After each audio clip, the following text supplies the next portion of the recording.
Hiya, welcome back. Right, today I want to do a little job on the Goldwing. I want to eliminate this sloppy free play in the gear lever. Now, if you've ridden a 1500 Goldwing, you'll know that they have a very imprecise and woolly gear shifter. That's just how they all are.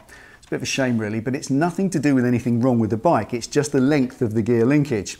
If you look at this, if I take the toe lever off and you look at this shaft, it's got a spline on it and a bolt, and you think, oh yeah, that's clearly, obviously the gear shaft that goes into the gearbox, but it's not. Because if I put this on and I move that lever up and down, you can see by the way this shaft moves, it's part of the linkage. And the actual gearbox output shaft is further down inside the engine. In fact, it's 9 inches away from the point of your toe cap. So you imagine, down at your output shaft, you get about 0.5 millimeter of movement, tiny little bit of free play. That's perfectly acceptable, normal for any bike. By the time you come 9 inches away to your toe cap, it's accentuated to 6 or 7 mil of sloppy flop, and you don't want that. So locking this up a little bit, making this linkage a bit stiffer, locking it up here against this bolt on the frame, which holds the crash bars on, nice M8 thread, that's going to lock up the point of pivot to here, where my hand is, not 7 inches further down inside the bike.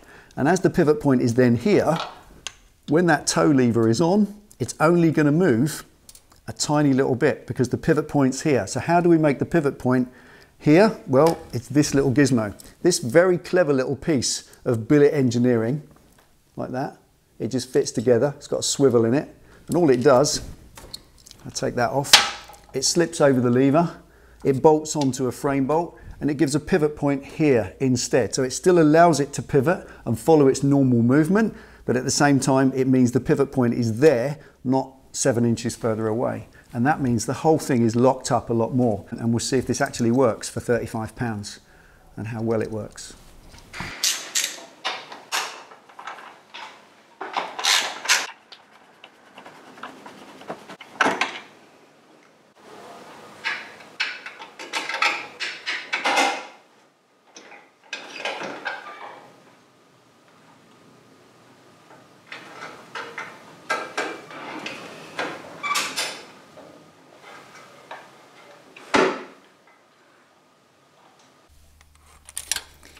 Boom, done.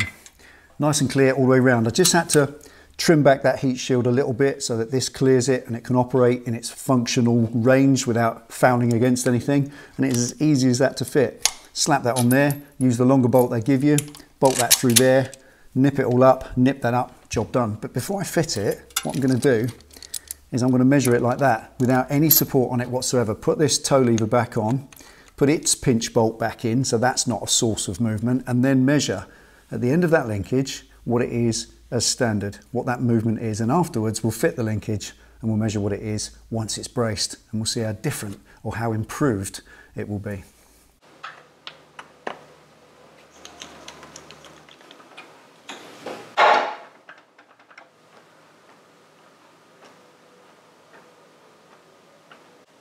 Six.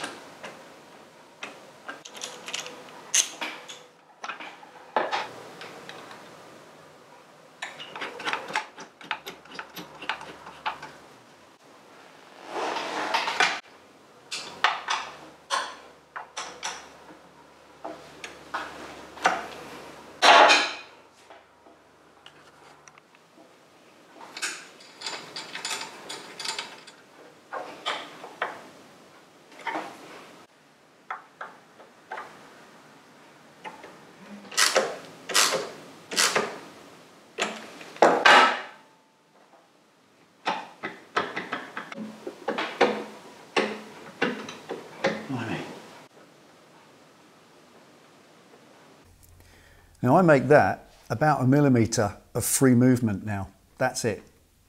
And it was 6 before. So we've taken 5 of the 6 millimeters of free play out of that waggling lever. But on top of that, the action itself, the movement of the lever now is extremely smooth. It's lovely. It's made a massive difference.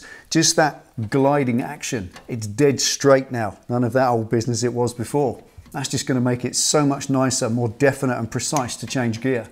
Love it. And of course, I've got that peace of mind that I'm protecting the bearing down on the output shaft against any of that free play that used to be there. It's eliminated now, and this is locked up, and the pivot point is just there instead of a foot away. That has to be right. So there we are. Fantastic. Right. Let's put all the bodywork back on and button it up.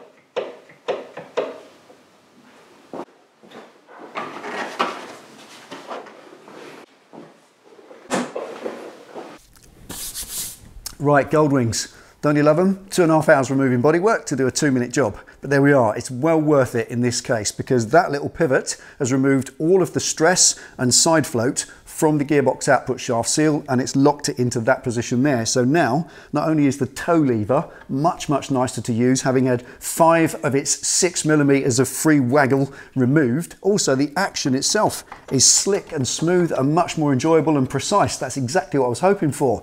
So that 35 quid I think was well spent. Some Goldwing owners will spend 35 quid on bits of chrome and fairy lights. Obviously not me, but there we are. When I spend a bit of money on the bike, it's got to make it worthwhile. And to me, that is definitely worthwhile. So there we are. Thanks for watching. Take it easy, ride safe. I'll see you next time.